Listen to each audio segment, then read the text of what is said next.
Hey girls of Girls Club. Welcome to the latest episode of Girls Plus Club Poddy with your host Rosie Breen, and there is no special guest today, it's just you and I because today is Valentine's Day. Happy Valentine's Day if you're celebrating. And it's a weird day. It's a weird day for different people for different reasons, but I also think it's not that deep because it is something that has been constructed by Hallmark that's been used to make money. And you could argue and say we've kind of constructed Christmas for the same reason.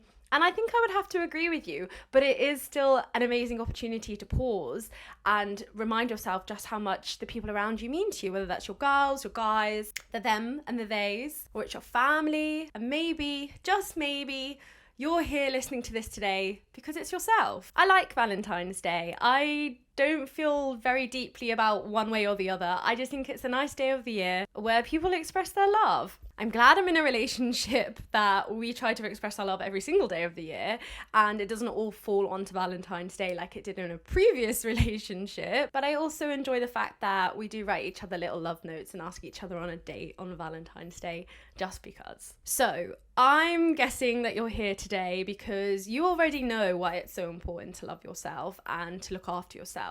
And you already understand the weight that the relationship you have with yourself has as an impact on the rest of your life. So I'm not going to sit here for the next 10 minutes and try to convince you and explain to you why it's really important that the relationship you have with yourself is looked after. But instead, I want to remind you of a few different categories that I've kind of made up that I'm using to help myself and guide myself in the right direction when it comes to loving myself. Now, my journey and my story with self-love, we've been over a couple of times before. So whether you're new here, hello, welcome to the club, or you've been here for a little while, because the podcast has been going for a whole year now. So when it comes to the physical side of looking after yourself, there's only one thing I want to say, and that's focus on looking after yourself and really understand what I'm saying here. You're looking after yourself. So yes, moving, whether that's walking, running, going to the gym, or just like going around the shops, whatever that movement looks like for you,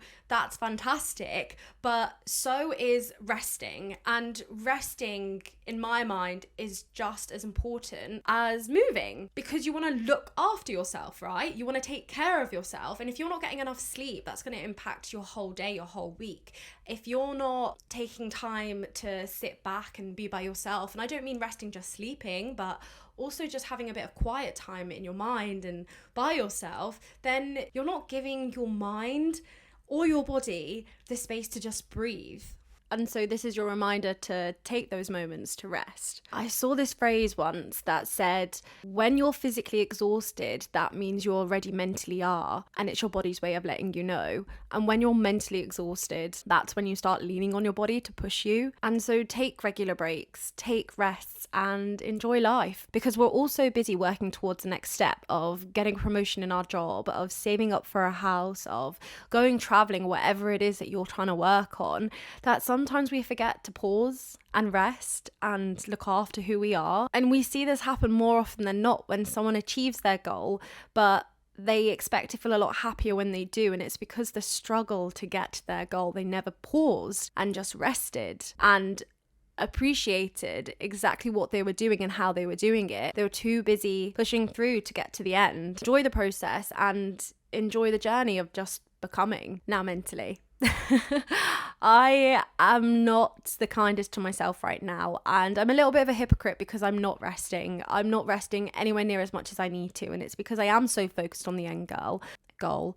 I am so focused on pushing forward and just getting everything done. But I've decided to take a bit of a moment to rest. And me being me, of course, it's going kind of like one extreme to the other. And I've booked like my first annual leave. And instead of just taking like a week off, I'm going to take a month. And I'm really hoping to use this month to take a step back and reevaluate everything I'm doing, where I'm putting my energy and where it's making me happy. I want to focus on the things that genuinely bring me joy, not just the things that I'm working towards because I think when I reach that goal, I'm going to be happier. And running is a really good example because really I'm not running because I know I'm going to be happy when I hit my half marathon and when I do it. I'm running because every week and every day that I do run, it's like an outlet. It's a way to get out of my own head for half an hour, 20 minutes, whatever it is, and just be present in the moment. You can't scroll on your phone while you're running. You're not watching TV while you run. Instead, I'm just present with the here and now and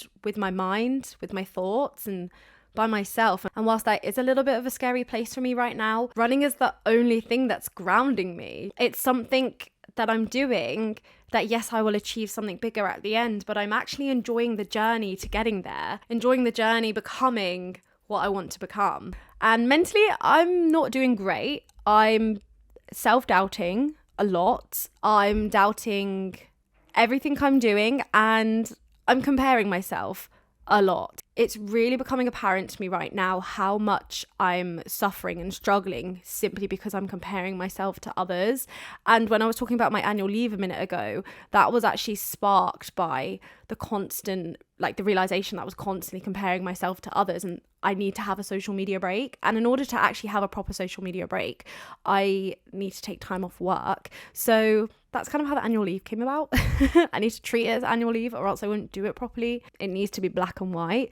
And so I'm excited. It'll be great and it'll be very needed. And it'll be mostly needed because it's during that time I can spend on myself working physically on the things that I want to work on, like continuing with my running, going to the gym and building those sustainable, healthy habits. But it's also that mental break, that break from seeing what everybody else is doing all the time and seeing how amazing everybody else is doing. There's like a couple of people in particular that are in the industry, and I am finding myself constantly comparing myself to them, whether that's because of their podcast or just their success online. It looks incredible and it looks like something I could only dream of. They are doing something different, and it's not a case where they are better and I am a failure, they are a success and I am worthless. It is a case where we are just on a different trajectory. Like, we are on a totally different path, and I'm sure there are areas in my life that you can't see on social media because it's so personal, psychological or mental, where I'm developing for the better and perhaps they aren't, but nevertheless their success or their failures is not a reflection of my own. And so I can feel myself in a spiral with this and getting caught up with comparing myself to them and being a bully, like just being mean to myself about it. So instead of just like ignoring that and pushing that aside, I've decided to do something about this cycle, put a knife through the middle, cut it in half, and instead of going round and round in circles of comparing myself, feeling shit, trying to make myself feel better, only to end up comparing myself and feeling shit again, I want to take a break. I want to completely cancel the amount of exposure I'm getting, like totally limit it and restrict it so I'm not being exposed to that, and take a step back to really reflect on who I am, who I want to be, and how much I have progressed and grown and succeeded already. That's a really important thing for us to do on a more regular basis, is to reflect, to pause, reflect, and appreciate just how much has changed and how much you have changed as a person, whether that's since the start of this year, last month, or a year ago, or 5, 10, 15, 20 years ago. I guarantee that you are more than 1% more the person now than you dreamed to be than you were back then. And that's a huge success. That's a huge win. And it's something that a lot of people can't say. But the fact that you're here today listening to this is a very clear indicator of that. Because if you've done nothing else towards working on yourself but listen to this episode, like, you're physically doing it right now, so well done. See how nice it's so easy to be so nice to others and to really credit others. It's so much harder to do it to yourself, and I really hope that during this break that's something I learn, because I've clearly forgotten. So talk to yourself nicer, be kind to yourself. We've all heard this before, but do put that into practice from right now onwards. And one exercise I've had whilst running is, I used to really like self-doubt and really just like bully myself while I ran, to the stage where I'd say things like, you're not going to finish this run, you may as well give up now. And that's so negative, because of course you're not going to finish the run if that's what you're saying to yourself. You're going to believe it. So instead, I'm kind of still thinking the same things. I'm trying not to, but instead of saying it, I'm actually actively saying the opposite. So the other day I was running, and this is like such a funny example, but It worked. I was running with Henry and I was like, oh my God, I'm dying. That's quite negative to say when you're running, because you're letting yourself know that you're getting really, really tired and you're struggling. And everything that kind of like ripples off the back of that is you start moving a little bit slower, and then you start walking, and then you're like, oh, I can't do this. At least that's what happens for me. It's a pattern that always happens for me. And instead, like, I looked at him when I said that and I was like, I'm so alive. And I kept running, and I just felt in that moment like so cringe. And I just thought, oh my God, what have I just said? And have I actually just said that out loud? But when you think about it, and I thought about it during that run, when you think about it, I've not lied. I'm so alive. I'm an able-bodied woman running. I'm so alive, and I was so present with the moment, and I was just so there. And I got the run done. I really succeeded. I'm pretty sure I got a PB that day. And I'm so alive. And so it was just an overall much more positive experience. So when it's coming to like this shit stuff I'm saying to myself, like right now, like she has built a way tighter community than you, like she is so much more successful online than you, I'm trying to say the opposite and be like, not I'm so much more successful than her, but I am so successful in certain areas. Like I'm so successful, and I really need to champion that for myself, and I really need to praise myself for that. So yeah, I guess this is more of a technique on if you do speak really badly about yourself and to yourself and you don't know how to stop, this is something that you could do. And you're going to feel cringe and silly and whatever like I did, but it's still going to have a positive impact doing the opposite. What shall we name it? The power of opposite thinking? No. What shall we name it? Let's call it the game of miscommunication. Because I'm saying the opposite to what I'm feeling and thinking and want to say in that moment. So I'm miscommunicating, but I'm using it as a power. Now, the third thing I want to talk about is the external. We've talked about boundaries. Go listen to the setting boundaries episodes. There's like 2 or 3 of them on the podcast already. Go and listen to them and give them a really good think, because when it comes to boundaries, it's very simple and extremely complex at the same time. Do not do things you do not want to do. Never, ever. Just don't do things that you don't want to do. That's boundaries. Having boundaries is doing the things that are right for you, that you feel you should do. And they could be for many, many reasons, but at the core of whatever you're doing, make sure that it's something that you want to do. Now, easier said than done, because humans can be dicks. People cross boundaries and they can take advantage of you, especially if you're a nice person. And I'm going to give you a couple of techniques, which we haven't talked about before, that I think may help with the setting boundaries if it's something that you're still struggling with. Someone invites you to go do something and you know fine well that you don't want to do it, but you don't have an immediate response or an answer, like a get out of jail free card that you know you can roll off the tongue and say, that's fine. Instead, just say, oh, I'll have to get back to you. I'll have to let you know. Push it back, basically. Just say you'll let them know. You do not have to give someone an answer there and then. Even if they're staring you in the face and saying, I need an answer right now, you have every right to be like, I'm sorry, I can't let you know right now. I'll let you know in an hour. I'll let you know tomorrow. Like, you have every right to do that. So this is like a little stalling technique that I use, and it allows me to take some minutes and moments back to sit down and really think about what I want to do, and to be sure that whatever decision I'm making, I'm not making under external pressure. I'm making because I want to make it. And again, your reasons may vary. You may be making it because you want to do it for someone else, but after thinking about it, you'll understand that you wanting to do it for someone else actually completely tops exactly what you want to do for yourself. And that's okay, as long as you've given yourself that time to really think that through, or else you're going to turn up to that thing and already be annoyed and frustrated that you're there. You're not going to have a good time, they're not going to have a good time, and you may as well have just stayed at home. Another technique, it's not quite stalling, but it is very much being that airy fairy friend that might sound a little bit flaky, but is necessary. Just say, I'm not sure. I can't give you an answer. I'm not sure. And some people may react and be like, oh, okay, yeah, no problem. And others may react and be like, well, I just need an answer. I'm not sure. I don't know. And this is more of a technique to use when someone's pressing you for an answer on something that you genuinely don't know the answer to, but they're trying to force you to make a decision in that moment. Similar to the last one when you stall and you say, I'll get back to you. This is just another way of kind of letting them know you'll get back to them, but instead you're not even guaranteeing you'll get back to them. You just say you're not sure. I find this helps in situations where I don't really know people, or in situations when I'm with friends and family and I do feel pressured to know the answer when I don't. And it really helped me to get confident, had a knock-on effect. Helped me to get confident with admitting when I didn't know something.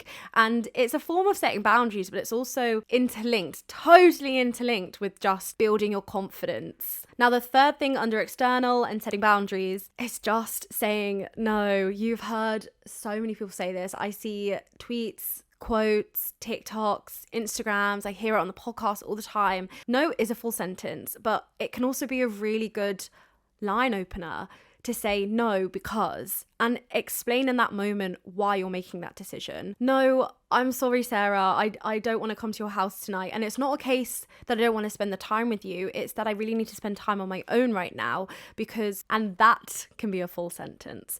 Communicate with boundaries. People understand and respect boundaries a lot quicker when you take the time to communicate to them. Now, you don't need to communicate to everyone because not everyone deserves that level of effort and that level of energy from you. But those closest around you, communicate exactly why you're saying no. And you will often find that in the long term, that has a really positive effect because people understand that, okay, Rosie's setting boundaries, she's working on herself, she will come and spend time with me when it's right for her, but she's not going to put herself in a situation where she's uncomfortable or she doesn't feel good enough to be there. Instead, she's going to show up when she feels she can show up.